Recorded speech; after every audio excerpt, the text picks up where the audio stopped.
Netcasts you love. From people you trust. This is Twit. Bandwidth for Know-How is brought to you by CacheFly at CacheFly.com. You demanded it. Today, you'll know how to turn your Android device into a spy cam.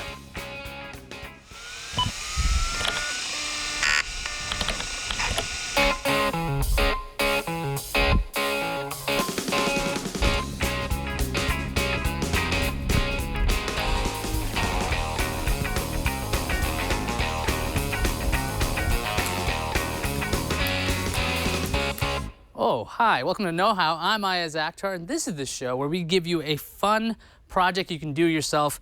I say pretty much in every episode, if I can do it, you can do it. And in this particular episode, that is the case because I didn't know anything about this. You guys, since I think episode 3, have been writing in, asking us to make an Android device into a spy cam. So the first thing I did was, I asked you guys, because I don't know what I was doing. So I went to Twitter and I asked you questions. Let's go to the know-it-alls. So we went to you guys on Twitter, and I posted on Twitter, said, ever turn your Android phone into a surveillance camera? And what app did you use? Had the hashtag TwitKH, always looking for that.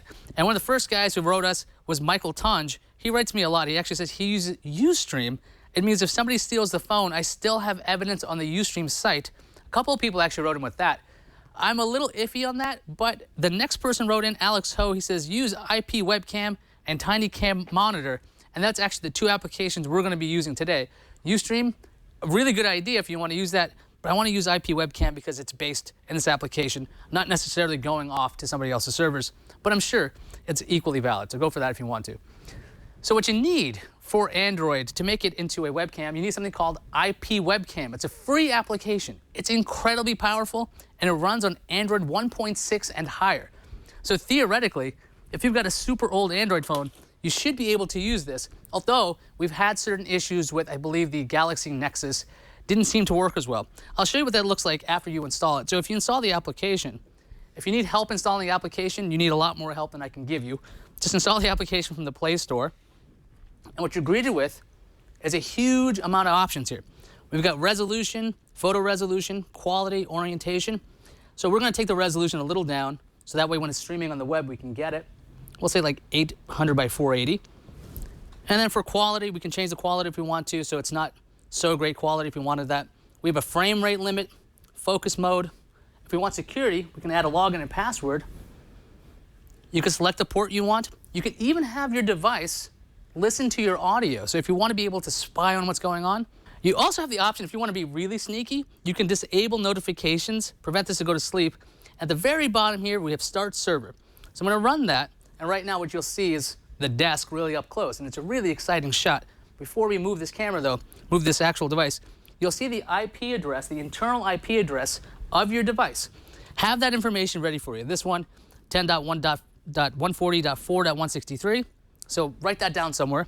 We're gonna actually hook this up on a window over there. So let's do this. All right, so we happen to have a dock over here that you could use from a car. If you're wondering what kind of dock this is, we'll have a link at twit.tv/KH. We'd like to thank Liz for letting me borrow this. I'm going to close this up because it throws a lot of light. So if we go to my laptop, on my laptop we have, what you would do is you go into the URL bar and you type in that IP address you had. And what you get, this is crazy, as long as you're on the same network as that device, you'll actually see this Android webcam server. And if I want to, I can say use JavaScript to update frames in browser. And now I can look outside without looking out the window. Yes, this seems crazy lazy because this happens to be within the same, 5 or 6 feet, but you can probably do this pretty much wherever you want. So you see the outside, we've got moving trees, we've got a breeze, you've got an idea of how that works. And that's just on the web, that's on the web browser side. So if you've got any device that has a web browser, you just need that IP address within your network to get that. But if you want to actually access your viewer on an Android device, you should try out an application called TinyCam Monitor Free. Now I need to go get my phone back to show you how that works. TinyCam Monitor Free is another free application. And what it lets you do it lets you see other devices, other cameras on your actual Android device. So what I'm going to show you is another camera I've set up somewhere else at another house. TinyCam monitor free. So right now, you can actually manage a camera. And you can see you got lots of options here. So you can just add a camera, and what you would do is the same kind of thing. So if this is a second Android device, you would go ahead and put in your camera name, something you actually recognize later on. You can tell what kind of camera vendor, and you'll see that IP webcam for Android is one of the options. You'll put in your host name, your IP address that I showed you before. Make sure you keep that there. And you could also put in your username and password, so you don't have to do that every single time you're actually using this application. And let's go to a live view of my dogs at home. I don't know if you can see this very well. This is, excuse me there. This is their room right now. You can see a little bit of green, and there's two little yellow blobs. You can hardly see them. I'll show you what that looks like right now on my web browser, because that's too hard to see. So we'll go back to the web browser on my laptop.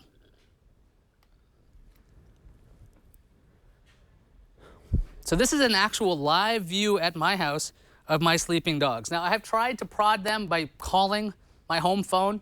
They don't seem to respond to that. I don't know why they don't bother to do that, but they're not. So this is a live picture. Now, you're obviously seeing something different than what we've been showing you before. This is obviously showing you a camera available via the web. Now, to do that, you got to do some extra steps. I can't show you everything how to do that because I don't want people getting my IP address and messing with my system at home. What you do is you simply look up your IP address, your external IP address. Simple way to do that, go to Google, type in what's my IP address. You'll get that information. Then you'll have to go into your router and then actually set up port forwarding. Now, port forwarding can be a long topic. It's very, very in-depth. The best way to do that, go to portforward.com. They've got instructions for every single router that seems to exist at this point. At my router at home, I have an ASUS router, and I had to go in and set up a virtual server. And what that allowed me to do was I set a port, and that'd be port 80. I actually pointed that to the Nexus 7, which is at home, sitting on a step stool looking into the dog's room. And that would be like the internal IP address. Import the local port, which is 8080, and then select a TCP as the protocol. After adding that server, make sure you hit apply, because I was like, why isn't this working? Because I didn't hit apply. Hit apply, and then you're able to access that. So what you would do in a web browser or TinyCam monitor, what you would do is you actually put in the external IP address. That will hit your home, and then you'll be able to access that camera. Now, that's assuming your IP address doesn't change. That can change from time to time. So unless you're paying for a static IP address, which I seriously doubt you are, that could change, that can break. So just be aware of that. Now, we showed you where to put these cameras. Obviously, I put one of these cameras inside the house so you can see the dogs, or I can. Man, they're not doing anything. They're really lazy. Who knew? Anyway, I wouldn't suggest putting these cameras outside. I liked the mount we used there. I will have a link again at twit.tv/KH. Put it by the front window or something, the front door. Unless you want to build a device that is going to make this thing waterproof, I wouldn't suggest doing it, because otherwise you're leaving your phone out there. You got to keep it plugged in. You have to keep power. A whole bunch of stuff that makes it a little bit more difficult than simply leaving it in a window like over there. I think that's it. Is that it? That's it. Okay, that was fast. Edit this part out. This is it. All right. I'm sure there's lots of different ways you can do this. This was one of those challenges you guys wrote in. You're like, hey, I got an idea. I want to see how it's done. This actually worked. I was using a little bit more powerful machines than I think I recommend. If you're going to use an S4 or a Galaxy Nexus 7, the second generation, to be cameras, it might be a little bit ridiculous. But then again, those devices are about on par with the prices of some of these IP cameras you would buy. So remember that this is actually somewhat more cost effective than buying those dedicated cameras. On top of that, if you guys want to know how to do an iOS version, I found it to be kind of expensive, but we'll have links to that, a guide for that, at twit.tv/KH. We'll have all our show notes there, all the instructions you need. I think starting at episode 6, there are show notes, full instructions starting at episode 6. For some reason, the first 5 weeks, I didn't bother to write too much, but you can get all the information you need there at twit.tv/KH.